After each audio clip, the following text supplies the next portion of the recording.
What's up? Welcome back. I'm John Stark from ActTheMovieGuy.com, your favorite blind film critic, and believe it or not, I've seen all the Oscar nominees, all of them, except for the shorts, not excluding the short categories. I've seen everything that's been nominated for an Academy Award this year. So I already ranked the Best Picture nominees, and now I'm going to rank the acting nominees. I thought that might be fun, especially considering, especially considering. So, um, this is going to be interesting. It's going to be a very different list than what you expect it to be. I'm a blind film critic, and we'll discuss as we go along my rankings and reasonings for things. Doesn't necessarily mean that I love or don't like somebody or that I'm mad at somebody or whatever, but this is my interpretation and how I have to enjoy the film for people from certain people's performances. So coming in at number 20, there are 20 acting nominees, is Wagner Moore for The Secret Agent. So why is he at the bottom? So the elephant in the room here is that Neon chose not to put audio description on their movies. And for Wagner Moore's film, The Secret Agent, he has almost no English in the film at all. There's like one little scene where they come together and they meet and they start speaking in English. Like he runs into like some other spy that's like Canadian or something, and they're like, "Oh, English, okay, so let's speak for about 30 seconds in English," and then we go back. And so I didn't really get much from his performance. There's nothing really for me to appreciate because even with audio description, it would be dubbed. So it would be me interpreting the writing for the character less of his performance. So sort of international performances in general would end up lower on the list than higher. But even with this performance, there really wasn't anything here. There's nothing for me to grab onto because not only do I not have even somebody reading his dubbed dialogue, I don't have anything. I can't understand anything he's saying. I have no context to. I don't even have description of visually what he's doing, and then they just didn't describe the dialogue. Do you know what I'm saying? Like, there's nothing here. There's nothing for me to grab onto for large chunks of the movie, so he has to be in 20th place. Coming in 19th, this one gets a little bit more ambiguous from based on, I still haven't reviewed this movie because I don't know what to do with it. But yes, we're going to get into the other Neon movie now. So 19th, I went with Inga Opsetter Lilius from Sentimental Value based on the amount of screen time that she has where she's not in English. I think of the other cast members, she had the least amount of English spoken, which meant she had the least amount of performance for me to be able to engage with. From what I remember, Elle doesn't engage with her as much, and the other two get a little bit more scenes in English. Renata and Stellan, because they interact with Elle Fanning more. Basically, all paths in Sentimental Value run through Elle Fanning. If you're blind and don't speak Swedish, Norwegian. I can't remember anymore. Um, the film would matter more to me if it had audio description, and but it doesn't. So Inga's in 19th, 18th. Renata Reinsve for Cinema Value, same sort of thing. I think she has a little bit less English in the movie. I got less of her performance. I think Stellan has probably the most, which means, yep, number 17 is Stellan Skarsgård for Sentimental Value. Only because I only understood like half his performance, although he is very good in the scenes that he does have with Elle, where he's speaking back and forth with her. So I love the fact that he's nominated. I wouldn't change that at all. As a matter of fact, I've said in a couple other of my videos for people who are like, he's in 17, I'd vote for him. I I I said that before, and when I didn't think Delroy was going to get the nomination, when I thought the nominees were going to be like Stellan, the One Battle Boys, Jacob, and Paul, I was like, I'd vote for Stellan. Sean and Benicio both have Oscars. Jacob's a little young. He doesn't need it. Paul doesn't need to win for Hamnet. I'm sorry. And Adam wouldn't have needed to win for Jay Kelly if that was the different nomination. But it's Delroy Lindo. So now I'm more conflicted because I have two long career actors who are in supporting actor, and one of them is in a film where actually it had audio description and I can understand it. So I'd already sort of like come to the acceptance that Stellan Skarsgård should win supporting actor, and now I have Delroy, and I'm very conflicted. So I think I might vote for Delroy. It's good. I don't. It's a good thing I'm not an Oscar voter because I don't know. Number what are we at? 16. Number 16 is Elle Fanning. Just because even though I got her performance, I have a feeling that if I actually got the totality of sentimental value, that she's not the main takeaway. It's weird for me to put her on top, but it's also she's the most accessible performer in sentimental value because she's the American actress who speaks in English. So for a film that doesn't have audio description, I had to grab onto what I had to grab onto. Exhausting, right? So now that that's out of the way, the 5 Neon nominees, let's get into some real shit. Number 15, Wumi Masaka for Sinners. Only because every time I've seen Sinners, she never registers for me as being a cast member that stands out. And I don't know why. I don't gravitate toward her performance. I don't see anything as being standout. I consider her just being like part of a solid ensemble. That doesn't mean that I think Haley Steinfeld did a better job. I don't think either one of them deserved an Oscar nomination. It just means like of the people who are here in performances I could understand in films like liked and understood, I don't think this is an Oscar nominated Oscar worthy performance. So I think there were other supporting actresses this year who deserved a nomination, perhaps more than she did. Especially in films that just weren't really given like the time of day. So there were some films that like their campaigns never really got off the ground and we never really heard from them again. So yeah, unfortunately it all becomes about, and she benefited from being in the part of the cast of Sinners. So 14. Number 14 for me is Benicio del Toro for One Battle After Another, a performance that I like, I just don't love. One of the reasons he's so low is because I actually enjoyed him more in his other film and Wes Anderson's film last year that is escaping my memory right now. I thought he was better than that. I thought he was better in yep, in the film that it's not Phoenician Scheme. Jesus. Yeah, I thought he was better in Phoenician Scheme. So he's great, he's good in this. But yeah, so is the whole cast. So it's kind of the point. It's like everybody's good there. Number 13, Kate Hudson for Song Song Blue. I think she's good in this film, and I think the first half of the film is really good for her. I've definitely listened to some people in the mobility disability department who did not like the second half of Kate's performance, and that has colored how I appreciate her performance moving forward. But there's part of her in that first half of the film that I'm trying to gravitate towards and hold on to that I do like, and Kate is rarely ever asked to do anything like this. So anymore, and I'm glad that she got an opportunity to do it. So 13 is Kate Hudson for Song Song Blue. Coming in at number 12. Number 12 is going to be yeah, Leonardo DiCaprio for One Battle After Another. In the scheme of things, it's a great performance from him. We're moving a little bit up. Like, there's a little bit of a bump. That's why I got a little bit tougher. And it's like, do I put Leo this low? Are people going to shade me?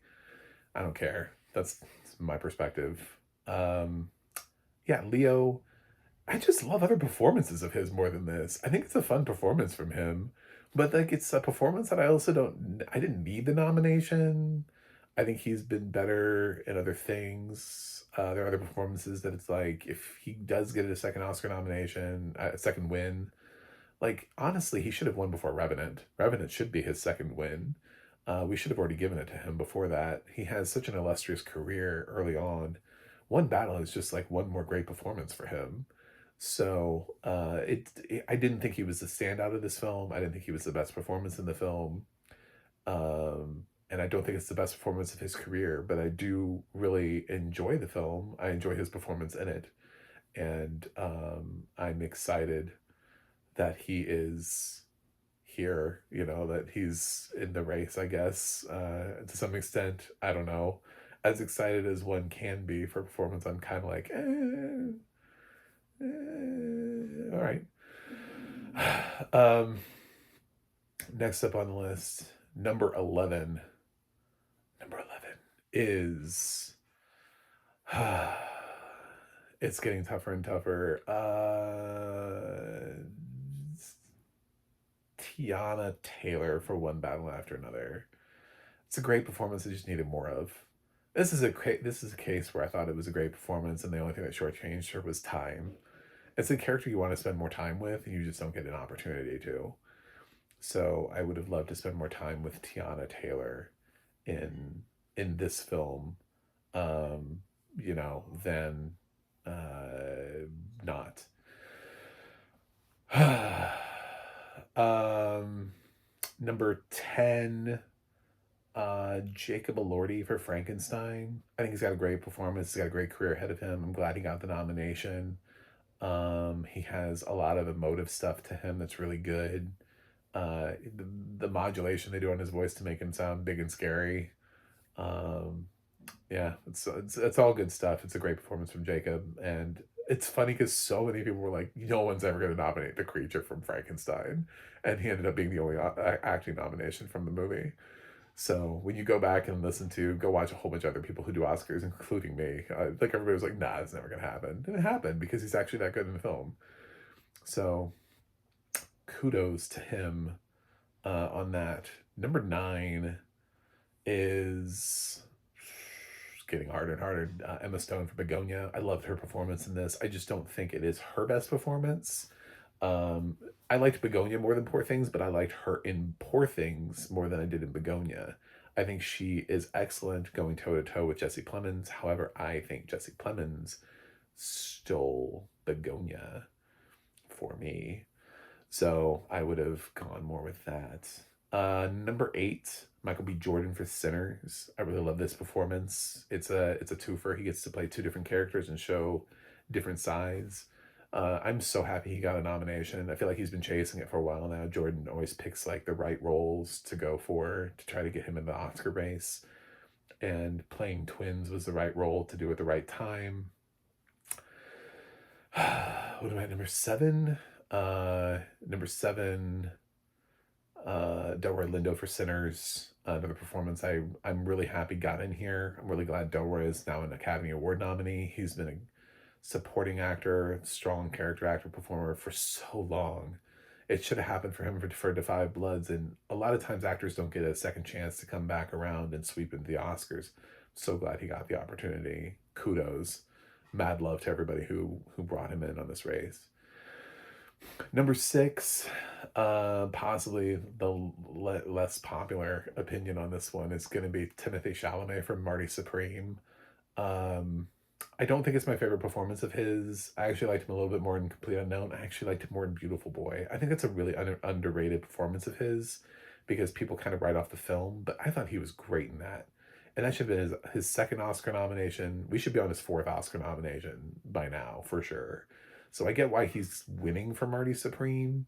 He just isn't my top performance in the category. So that leaves me down to my final 5.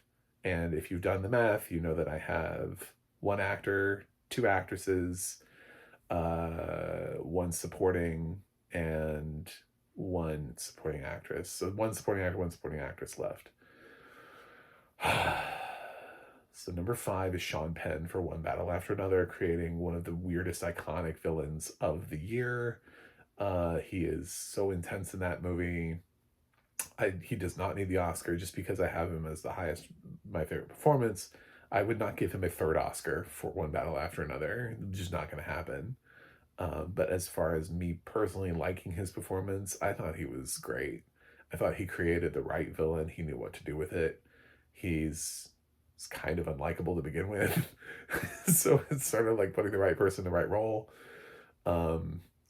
So yeah, there's that. So Sean Penn, and that is all the supporting actors. We'll close off that category. Coming in at number 4 is Amy Madigan for Weapons. Loved her performance too. I think she did a lot with it, and I've warmed to it. The more that I move on, I think about the risk, like the swing, especially when you think about like Amy Madigan's career. It's sort of like it's coming in the room and being like, okay, so there's Gladys. It's like, but what about Amy Madigan? And then like trying to convince somebody that Amy Madigan is the right person for this role. It feels like the kind of thing that somebody would try to get Glenn Close to do, like because she's a little bit more in the front and center, a little bit more obvious. Amy hasn't quite maintained, so it's so nice to see her come back around all these years after being nominated some like 40 years ago or something for her first Oscar. Um, to come back around, she might win for weapons. For weapons, I think she has a shot. I don't know that she will, but I think she has a shot at it. And then there were three. My God. Okay, so my number three is Jessie Buckley for Hamnet. What a performance. I mean, I'm torn. I'm so torn. I've been so torn between Jessie and Rose this whole season, and it's so great to have these two performances be that good. To be where I actually do not care which one of them wins. Like, coin flip, it's a win either way. They're so close to me.